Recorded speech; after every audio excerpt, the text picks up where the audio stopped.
E ô pessoal, beleza? Tudo bem com vocês? Aqui quem fala é o Zek, hoje num vlog, tá? E meio que diferente ali do nosso cronograma, só que eu senti uma necessidade de falar um pouco sobre isso, porque aconteceu comigo, entendeu? E eu gostaria de falar sobre vocês um pouco de como é a vida de professor temporário e o que aconteceu semana passada, que eu falei lá que eu tinha sido devolvido e tudo mais, e até mesmo compartilhar minha experiência como professor temporário para vocês. Dependendo aí quem está assistindo, pode estar querendo se tornar professor temporário, vai fazer esse próximo concurso, está saindo da faculdade agora, saber um pouquinho da realidade do professor temporário, tá? Para quem não sabe, meu nome é Isaac, aqui no canal eu sou o Zé, dono aqui do canal Arte e Educação, e aí eu sou, no momento, professor temporário aqui de artes no Distrito Federal, tá? O que eu vou estar falando nesse vídeo vale para a realidade do Distrito Federal, se você for de São Paulo, se você for do Goiás mesmo, eu moro no Goiás, mas eu dou aula no DF, já não vai ter tanta validade para vocês. E só para ficar assim de uma informação a mais, eu passei nesse concurso novo de professor efetivo, até o momento estou em primeiro lugar de artes visuais, aguardando a nossa tão sonhada homologação. Por que Quadrix? Por que CDF? Mas é isso, pessoal. Então, hoje eu vou estar falando um pouco de como é que é a minha experiência e alguns pontos bons e outros pontos ruins de ser professor temporário, tá? Eu sou professor temporário desde 2021, passei naquele concurso super conturbado da Quadrix, a gente acabou sabendo que ela não sabe fazer questões de artes visuais e também de outras áreas de artes, mas enfim, acabei passando, sou professor temporário já faz 1 ano e 1 mês agora, completou esse mês de abril já completou um mês aqui que eu tô, porque eu tava desempregado, é porque eu tinha recusado carência. Agora a gente vem pro primeiro ponto, tá?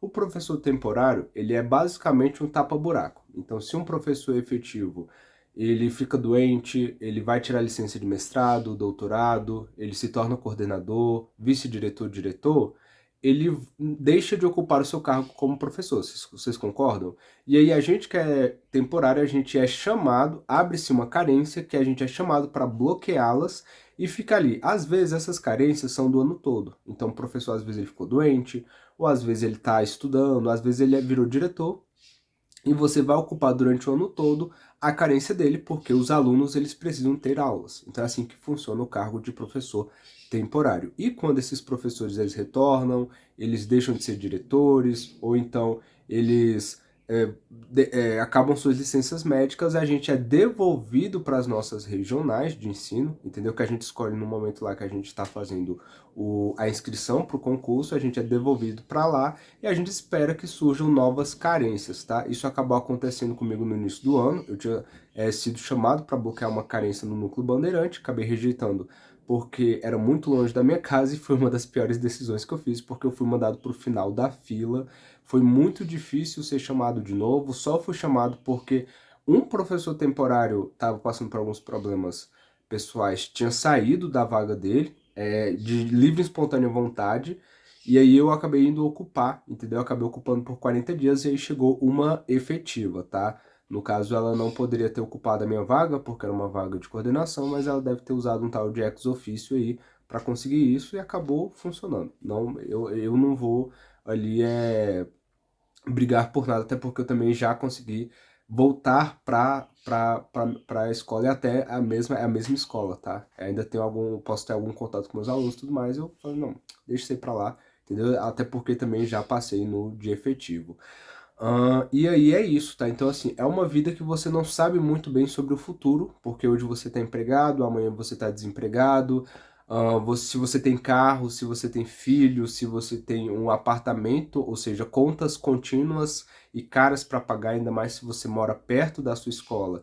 Isso é no plano piloto, né? Nos outros lugares às vezes é um pouco mais barato, mas às vezes você mora na L2 Norte, você paga um absurdo de aluguel. Imagina, de repente você fica desempregado, desempregada, entendeu? E às vezes não tem uma carência para você bloquear, ou às vezes essa carência exige uma especialização que você não tem, uh, uma aptidão que você não tem. Então, assim, você fica numa situação muito delicada, muito fácil, sendo professor ou professora de contrato temporário, tá? E para o governo acaba sendo muito mais menos oneroso você contratar vários e vários e vários temporários do que você fazer mais concursos de provimento efetivo, porque temporário você não precisa pagar alguns direitos, não precisa pagar bom, não precisa pagar um monte de coisa que você paga aos efetivos. Fora que o efetivo ele também vai estar recebendo em janeiro, mesmo que ele só vá começar a trabalhar efetivamente em fevereiro, entendeu? Então tem essas questões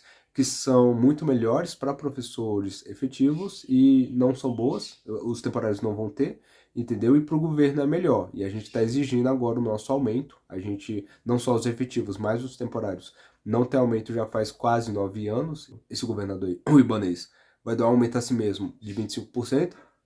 A gente aqui há 9 anos sem aumento só vai conseguir os nossos 18% em 3 meses, em 3 anos e ainda parcelados. Então a gente está lutando para ter esses 18% o mais rápido possível, senão a inflação não vai conseguir, o salário não vai superar a inflação e aí não vai adiantar nada ter isso, entendeu?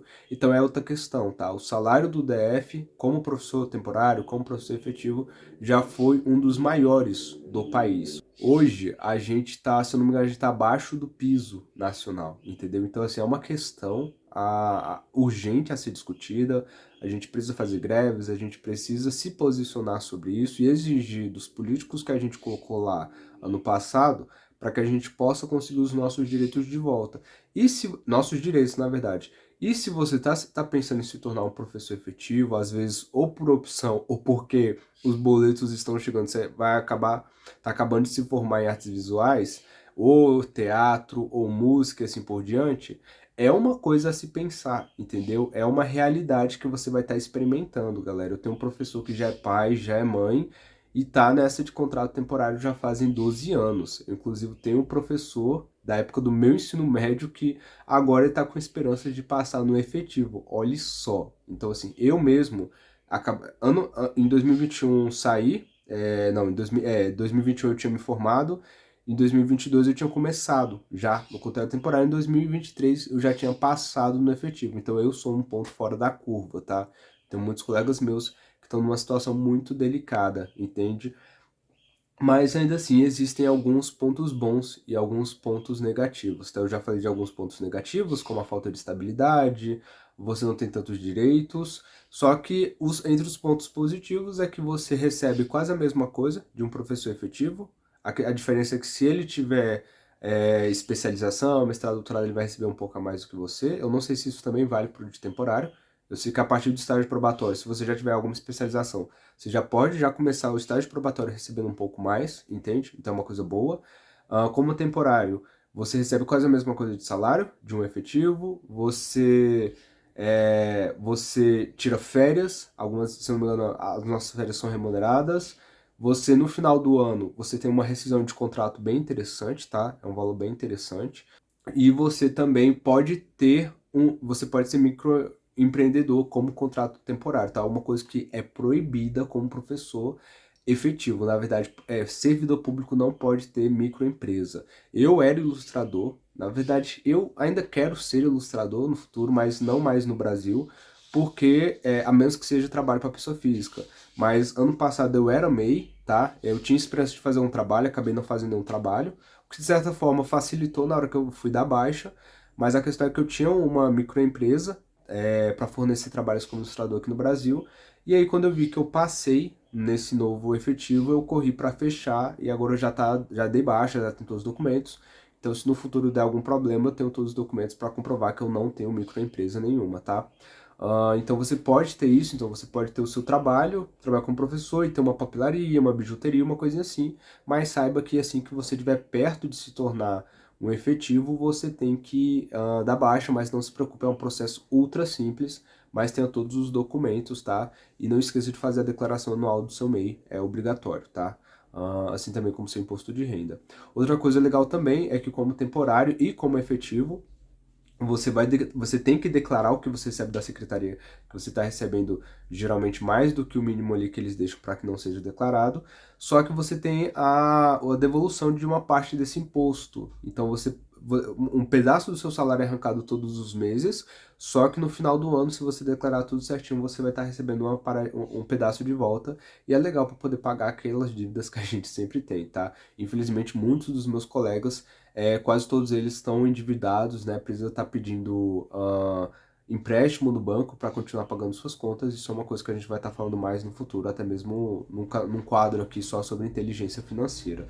E uma última coisa para poder estar falando, galera, é uma realidade nossa, tá? Que a gente tem que ficar de olho, porque a gente é uma classe que está sendo desmantelada, é uma classe prejudicada, é uma classe que está sofrendo muita erosão do mercado de trabalho, em parte porque o governo prefere a gente, porque a gente custa menos para ele, então a gente, cada tempo que passa, a inflação continua aumentando, a gente continua tendo mais despesas, mas os nossos direitos continuam sendo sucateados. Em parte porque no futuro, eu mesmo me tornando professor efetivo, vou estar pegando permanentemente uma vaga que poderia estar sendo de professor temporário, então vão haver menos vagas no futuro, vagas que eu digo assim, vagas de um ano todo, que não tem ali um efetivo ocupando, conforme o tempo passa, entendeu? Então vai ser uma situação mais delicada para os professores de provimento efetivo. E tem a questão da PEC 32, que graças a Deus está na gaveta, mas ela pode ser a qualquer momento. E por que ela é preocupante? Porque ela terceiriza a educação no DF, tá? Então, por exemplo, professor efetivo, tá tranquilo. Professor temporário, não vai ter mais praticamente. Vai ter uma empresa, entendeu? Que vai estar contratando professores, esse tipo de professor, por um valor muito mais baixo do que, do que a gente é pago agora, entendeu? Só que isso é mais barato para o governo. Então a gente tem que ficar muito preocupado com isso, e é uma hora de cobrar os políticos que a gente colocou, entendeu? Que a gente colocou lá no Senado, tá? Tem que cobrar eles porque eles estão lá para defender a gente, entendeu? Não, você não pode votar só porque você concorda com as ideias dele. Você tem que votar porque essa pessoa está te servindo de alguma maneira. Então é isso, esse foi uma parte do meu desabafo, tá? Semana passada chegou essa efetiva, eu tinha sido devolvido, abri uma vaga, consegui ser reaproveitado e estou muito contente, mas saibam que eu não recebo desde maio. Eu comecei desde março, só que eu não recebo desde agora e meu contrato ainda foi parado ali, então ainda tenho que correr atrás para eu poder receber. E tendo em vista a passagem e outros custos de vida, eu estou numa situação ainda um pouquinho delicada, só que não tão delicada porque eu ainda estou empregado, tá? Então, se você quiser dar uma força para mim, você pode se tornar membro do canal por apenas R$ 2. Você vai ter direito a várias recompensas, tá? Além de estar sempre por dentro aqui dos vídeos do canal. É isso aí, espero que vocês tenham gostado desse vídeo, que esse vídeo tenha sido útil para vocês de alguma maneira. Se você está pensando em ser professor temporário, se você está preocupado, se você passou, comenta aqui embaixo o que você achou sobre o vídeo, se você também está nessa de esperando nosso concurso ser homologado, tá feliz, tá triste porque não passou, comenta. Vamos todo mundo conversar um pouco, tá? E é isso aí, redes sociais estão na descrição. Nosso Apoia-se, meu livrinho infantil que eu fiz, também vai estar na descrição, num preço bem acessível. O nosso clube de membros também, tá tudo na descrição. Vocês podem estar se inscrevendo lá e ajudando o canal, ou simplesmente se inscrevendo aqui e ajudando o canal a crescer e também ficar por dentro de tudo que acontece por aqui, tá? É isso aí. Muito obrigado por tudo. Valeu, falou e fui!